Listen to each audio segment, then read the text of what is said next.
বর্তমানে বাংলাদেশের কোন কোন ব্যাংকগুলো ভালো, অর্থাৎ কোন ব্যাংকে টাকা রাখলে আপনার টাকা সুরক্ষিত থাকবে? বর্তমানে বাংলাদেশে ব্যাংকিং অবস্থার জন্য এটা এখন সবার মনে একটা কমন প্রশ্ন। দেখুন, একটা ব্যাংকে কিন্তু আমরা চাইলেই ভালো বলতে পারি না। একটা ব্যাংকে ভালো বলার পেছনে তার অনেকগুলো প্যারামিটার্স থাকে, যেমন ব্যাংকের ক্রেডিট রেটিং, এনপিএল বা ক্লাসিফাইড লোন, অ্যাসেট এবং লাইবিলিটি রেশিও, ক্যাপিটাল অ্যাডেকুয়েসি রেশিও, তারপরে হচ্ছে ইনভেস্টমেন্ট ডাইভার্সিফিকেশন, দেন সাস্টেইনেবল গ্রোথ এবং ব্যাংকের প্রফিট, ব্যাংকের বোর্ড অফ ডিরেক্টরস এবং ওই ব্যাংকটার প্রতি গ্রাহকের আস্থা কেমন। এই সমস্ত প্যারামিটারসগুলো অ্যানালাইসিস করেই কিন্তু বলা যায় যে একটা ব্যাংক ভালো না খারাপ। সুতরাং এই প্যারামিটারগুলো অ্যানালাইসিস করে আজকে আমরা ফাইন্ড আউট করব বাংলাদেশের টপ ব্যাংক কোনগুলা। প্রথমে হচ্ছে ব্যাংকের ক্রেডিট রেটিং। ব্যাংকের ক্রেডিট রেটিং একটা গুরুত্বপূর্ণ সূচক। এটি ব্যাংকের ঋণ গ্রহণের ক্ষমতা এবং আর্থিক স্থিতিশীলতা নির্দেশ করে। 2023 এবং 24 সালের জন্য সবগুলা ব্যাংক তাদের ক্রেডিট রেটিংটা কমপ্লিট করেছে। সো এখানে আপনারা ব্যাংক নেমটা দেখতে পাচ্ছেন। এই ব্যাংকগুলা তাদের ক্রেডিট রেটিং অনেক ফরেন এবং লোকাল কোম্পানি দিয়ে করিয়ে থাকে। সো যেসব ব্যাংকগুলা long term rating AAA, AA এবং এই ব্যাংকগুলোকে সবচেয়ে ভালো ক্যাটাগরির ব্যাংক হিসাবে বিবেচনা করা হয়। বাংলাদেশ ব্যাংকও এই ব্যাংকগুলোকে রেটিং দিয়ে থাকে। এখানে শর্ট টার্ম রেটিংটাও দেওয়া আছে এবং কবে এই ব্যাংকগুলোকে রেটিং করা হয়েছে সেই তারিখটাও এখানেও দেখতে পাচ্ছেন। তবে কোনো ব্যাংকের রেটিং যদি BB বা তার কম হয়ে থাকে, তার মানে সেটা নির্দেশ করে এই ব্যাংকটা কিছুটা ঝুঁকিপূর্ণ ব্যাংক। যে কোম্পানিগুলো এই ব্যাংকের ক্রেডিট রেটিং করে তারা ব্যাংকের কিছু কোর প্যারামিটার এবং সাপ্লিমেন্টারি প্যারামিটার এখানে ফোকাস পয়েন্ট হিসাবে রেখে এই ব্যাংকগুলোকে রেটিং দেয়। সো কোর প্যারামিটার মধ্যে ইনক্লুডেড থাকে অ্যাসেট কোয়ালিটি, ক্যাপিটালাইজেশন, আর্নিংস এবং রিসোর্স প্রোফাইল। আর সাপ্লিমেন্টারি ক্যাটাগরির মধ্যে ইনক্লুড করা থাকে মার্কেট পজিশন, লিকুইডিটি এবং ব্যাংকের ম্যানেজমেন্ট প্রোফাইল। বিভিন্ন কোম্পানি ওয়াইজ ব্যাংকের এই রেটিং প্রসেস এবং তাদের যে ফোকাসিং পয়েন্টগুলো সেগুলো ভিন্ন ভিন্ন হতে পারে। আমরা এখন ফাইন্ড আউট করব বাংলাদেশের ক্রেডিট রেটিং এর টপ ব্যাংক কোনগুলা। সো লং টার্ম রেটিং এর জন্য আমরা AAA এবং AA ক্যাটাগরির ব্যাংকগুলোকে নিব এবং বাংলাদেশ ব্যাংক যে ব্যাংকগুলোকে 1 রেটিং দিয়েছে আমরা সেই ব্যাংকগুলোকে সিলেক্ট করব এবং যেটা শর্ট টার্ম রেটিং 1 আমরা সেই ব্যাংকগুলোকে সিলেক্ট করব। এখানে একটা কথা বলে রাখছি, আমরা শুধুমাত্র এখানে লোকাল ব্যাংকগুলোর উপর অ্যানালাইসিস করছি, অর্থাৎ মাল্টিন্যাশনাল বা ফরেন ব্যাংকগুলোকে আমরা এখানে ইনক্লুড করিনি। এবং সর্বশেষ ঘরে যে মার্ক যে অপশনটা দেখতে পাচ্ছেন, এই মার্ক অপশনের মাধ্যমে আমরা প্রত্যেকটা ব্যাংকে একটা মার্কিং করব এবং ফাইনালি আমরা সেই মার্কিং ধরেই কিন্তু আমরা টপ যে ব্যাংকগুলো আছে সেই ব্যাংকগুলোকে আমরা লিস্ট করব। সো আমরা প্রথম 5টা ব্যাংক পেয়েছি, যেগুলো হচ্ছে লং টার্ম রেটিং AA, যেটা বাংলাদেশ ব্যাংকিং 1 দিয়েছে এবং যাদের শর্ট টার্ম রেটিং 1। সো এই ব্যাংকগুলোর মার্ক হচ্ছে 1। পরবর্তীতে যে 6টা ব্যাংক, যে ব্যাংকগুলো হচ্ছে AA রেটিং পেয়েছে তাদের ক্রেডিট রেটিংয়ে, বাংলাদেশ ব্যাংকেরও রেটিং 1 এবং তাদের শর্ট টার্ম যে রেটিং সেটাও 1 এবং এই ব্যাংকগুলোকে আমরা মার্ক দিচ্ছি 2। সো আমরা ক্রেডিট রেটিংয়ের বেসিসে বাংলাদেশের টপ 11টা ব্যাংক পেয়েছি। এই ব্যাংকগুলোর উপরেই আমরা পূর্ণাঙ্গ একটা অ্যানালাইসিস করব যে এই ব্যাংকগুলোর আসলে স্ট্রেংথ কেমন। তারপরের অ্যানালাইসিস পয়েন্টটা হচ্ছে অ্যাসেট এবং ডিপোজিট রেশিও। ব্যাংকের অ্যাসেট এবং ডিপোজিট রেশিও হলো গ্রাহকদের আমানতের কত % পর্যন্ত লোন দেওয়া উচিত। অর্থাৎ ব্যাংকগুলো যে গ্রাহকদের কাছ থেকে যে আমানতটা নেয় ডিপিএস বা তাদের অ্যাকাউন্টের মাধ্যমে বা এফডি এর মাধ্যমে, সেটার কত % পর্যন্ত তারা লোন দিতে পারে। ধরুন কোনো ব্যাংক গ্রাহকদের কাছ থেকে 100 টাকা আমানত হিসাবে গ্রহণ করলো, সে যদি এই 100 টাকার 50% লোন হিসাবে গ্রাহকদেরকে দেয়, তার মানে হচ্ছে এই ব্যাংকের ইনকাম কম হচ্ছে, ব্যাংক তার আমানতের যথাযথ ব্যবহার করছে না। আবার আরেকটা ব্যাংক ধরেন এই আমানতের 75 থেকে 90%, অর্থাৎ 75 টাকা থেকে 90 টাকা পর্যন্ত ঋণ হিসাবে দিচ্ছে। এটা হচ্ছে ভালো রেশিও, ব্যাংক নিরাপদভাবেই কাজ করছে। বাট কোনো ব্যাংক যদি 100%-এর বেশি লোন দেয়, অর্থাৎ সে আমানত হিসাবে 100 টাকা নিল, আবার সে 100 টাকার বেশি গ্রাহকদেরকে ঋণ হিসাবে দিয়ে দিচ্ছে, তার মানে এটা ঝুঁকিপূর্ণ, ব্যাংক বেশি পরিমাণ ঋণ দিচ্ছে। সুতরাং সুস্থ ব্যাংকিং এর জন্য এই রেশিও ব্যালেন্স থাকাটা খুবই জরুরি। অর্থাৎ আপনি গ্রাহকদের কাছ থেকে আমানত হিসাবে যে টাকাটা নিয়েছেন সেটা আপনি যদি নিজের কাছে রেখে দেন তাহলে তো ব্যাংকের কোনো লাভ হবে না। সেই টাকাটা অবশ্যই ব্যাংকে কোথাও বিনিয়োগ করতে হবে, ঋণ হিসাবে দিতে হবে। বাট সেটা কত % দিতে হবে, সেটা যদি কম দেয় তাহলে ব্যাংকের প্রফিট কম হবে, আবার যদি সেটা বেশি পরিমাণে দিয়ে দেয় তাহলে ব্যাংক ঝুঁকিপূর্ণ থাকবে। তার মানে 75 থেকে 90% যদি ব্যাংক ডিপোজিট থেকে লোন হিসাবে গ্রাহকদেরকে দেয়, তার মানে বুঝতে হবে এই ব্যাংকটা ভালোভাবে কাজ করছে। সো এখন আমরা দেখব 2023 সালের 31শে ডিসেম্বর ব্যাংকের ফাইন্যান্সিয়াল স্টেটমেন্ট অনুযায়ী কোন ব্যাংকের অ্যাসেট এবং ডিপোজিট রেশিওটা কেমন ছিল। সো প্রথমেই ছিল ইসলামী ব্যাংক, তার অ্যাসেট এবং ডিপোজিট রেশিও ছিল 91.90%, যেটা আমরা মার্ক 1 দিয়েছি। 2 নম্বরে ছিল পূবালী ব্যাংক, 3 নম্বরে ছিল এনসিসি ব্যাংক, 4 নম্বরে ট্রাস্ট ব্যাংক, 5 নম্বরে হচ্ছে সিটি ব্যাংক, 6 নম্বরে ডাচ বাংলা, 7 নম্বরে প্রিমিয়ার ব্যাংক, 8 নম্বরে ইবিএল, 9 নম্বরে যমুনা ব্যাংক এবং 10 নম্বরে ব্র্যাক ব্যাংক, আর 11 নম্বরে হচ্ছে ব্যাংক ব্যাংক এশিয়া ছিল। সো এটা থেকে আমরা পেয়ে গেলাম যে কোন কোন ব্যাংকগুলোর অ্যাসেট এবং ডিপোজিট রেশিওটা ভালো ছিল এবং তাদের মার্কটাও আপনারা দেখতে পাচ্ছেন। এবার আমরা অ্যানালাইসিস করব এই ব্যাংকগুলোর এনপিএল অর্থাৎ নন পারফর্মিং লোন অথবা ক্লাসিফাইড লোন যেটাই আমরা বলি না কেন। ধরুন কোনো ব্যাংক থেকে একজন ব্যক্তি 2 লাখ টাকা লোন হিসাবে নিল এবং তাকে বলে দেওয়া হলো যে প্রতি মাসে আপনি 10,000 টাকা কিস্তি হিসাবে ব্যাংকে পরিশোধ করতে হবে, কিন্তু ওই ব্যক্তি যদি 3 মাস অর্থাৎ টানা 90 দিন ওই ব্যাংকে কোনো কিস্তি পরিশোধ না করে, তাহলে ব্যাংক ওই লোনটাকে এনপিএল বা ক্লাসিফাইড লোন বা সেটাকে ঋণ খেলাপি হিসাবে ধরে নেবে। তার মানে হচ্ছে কোনো লোন যদি এনপিএল হয়, ব্যাংক সেই লোনের মূল টাকা এবং ইন্টারেস্ট কোনো কিছুই ফেরত পায় না। এজন্য এনপিএল ব্যাংকের ঝুঁকি তৈরি করে। তাই যে ব্যাংকের এনপিএল পার্সেন্টেজ যত কম, সেই ব্যাংকের আর্থিক ঝুঁকি তত কম থাকবে। চলুন এবার আমরা দেখি 2023 সালের 31শে ডিসেম্বরে যে ফাইন্যান্সিয়াল স্টেটমেন্ট অনুযায়ী কোন ব্যাংকের এনপিএল সবচেয়ে কম ছিল। সো প্রথমে হচ্ছে পূবালী ব্যাংক, যার এনপিএল রেশিও ছিল 2.86%। সো এই ব্যাংকটাকে আমরা 1 মার্ক দিলাম।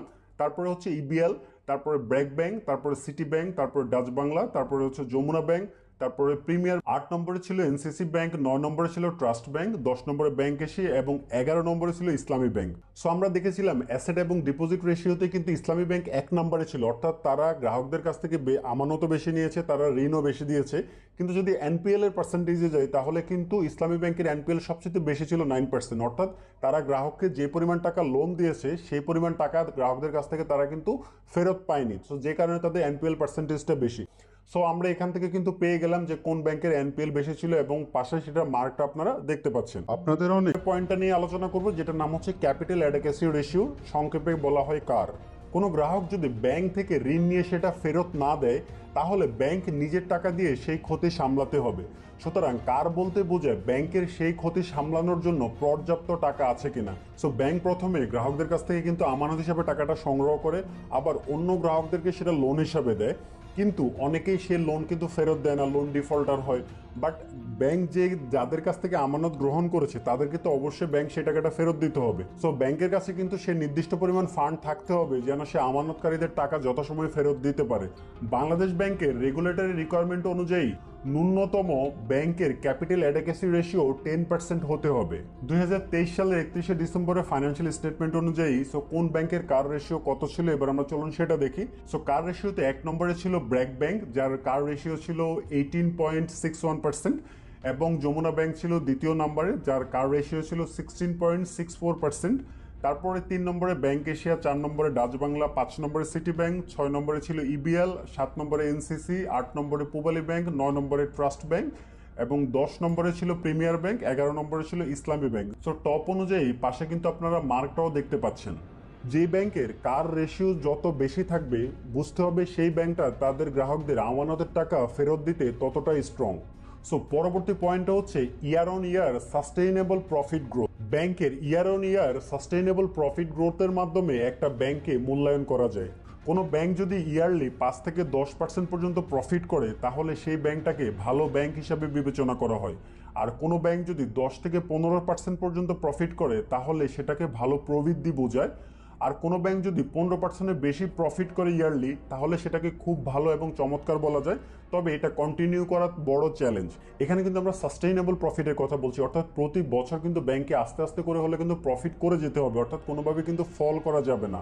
সো এখানে আমরা 2020, 21, 22 এবং 23 সালের প্রফিটটা ইনক্লুড করেছি, অর্থাৎ ব্যাংকগুলো তাদের শেয়ার হোল্ডারদের জন্য যে প্রফিটটা ডিসক্লোজ করেছে সেই প্রফিটটা আমরা এখানে ইনক্লুডটা করেছি। সো এখানে আপনারা অ্যামাউন্টটা দেখতে পাচ্ছেন প্রফিটের। সুতরাং এই প্রফিটের এখন আমরা ইয়ার অন ইয়ার সাস্টেইনেবল গ্রোথটা দেখব। সো শুরুতে দেখতে পাচ্ছেন প্রিমিয়ার ব্যাংক কিন্তু প্রথম যে 2021 সালে 20 থেকে 21 এসে তারা কিন্তু প্রফিটের পার্সেন্টেজ ছিল 78%, বাট 2022 এসে সে প্রফিটটা কিন্তু 23% এবং 2023 সালে সেটা হয়েছে 20%। এবং পূবালী ব্যাংকের পার্সেন্টেজটাও দেখতে পাচ্ছেন, ব্র্যাক ব্যাংকেরটাও মোটামুটি ভালো পজিশনে, তারপরে সে ট্রাস্ট ব্যাংকও আছে ভালো পজিশনে, ইবিএলও আছে আপনার 15%, 7%, 20% মোটামুটি।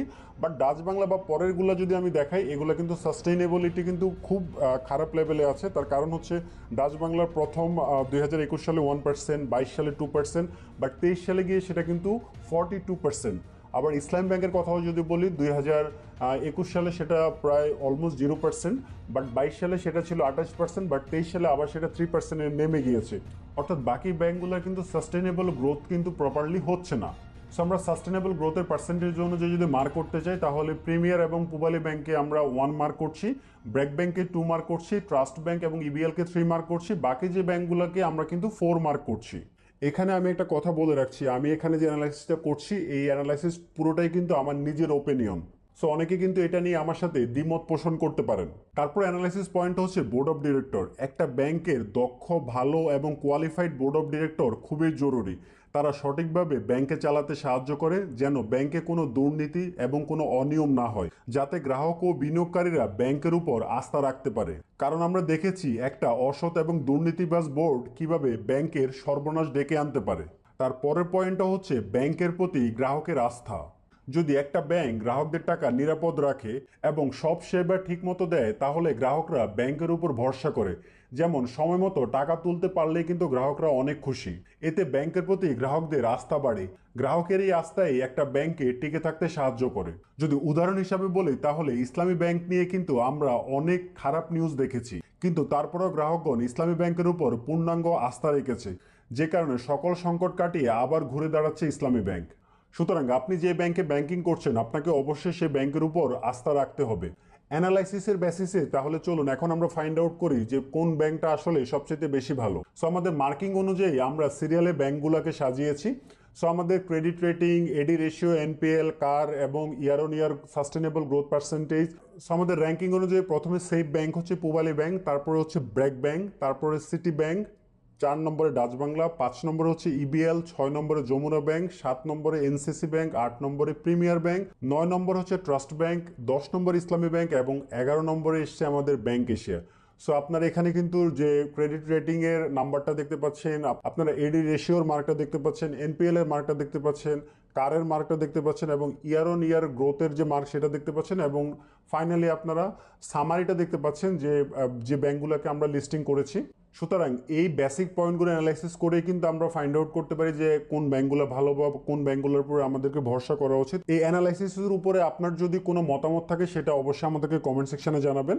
আর সবচেয়ে ইম্পর্টেন্ট যে কথা সেটা হচ্ছে আপনি যেই ব্যাংকে ব্যাংকিং করছেন আপনাকে অবশ্যই আপনার ব্যাংকের উপর আস্থা রাখতে হবে, কারণ ব্যাংকিং যে অবস্থা সেটা কিন্তু ধীরে ধীরে পরিবর্তন হচ্ছে। আস্তে আস্তে ব্যাংকগুলো ভালো করছে, ঘুরে দাঁড়াচ্ছে। তার মানে আমরা গ্রাহক হিসাবে অবশ্যই ব্যাংকের পাশে থাকতে হবে। ভিডিওটা যদি ভালো লাগে তাহলে ভিডিওটা লাইক করে চ্যানেলটা সাবস্ক্রাইব করে বেল আইকন অন করে দিবেন। আর আপনার যদি কোনো মতামত থাকে সেটা আমাকে কমেন্ট সেকশনে জানাবেন। ধন্যবাদ, ভালো থাকবেন। কথা হবে পরবর্তী নতুন আরেকটা ভিডিওতে।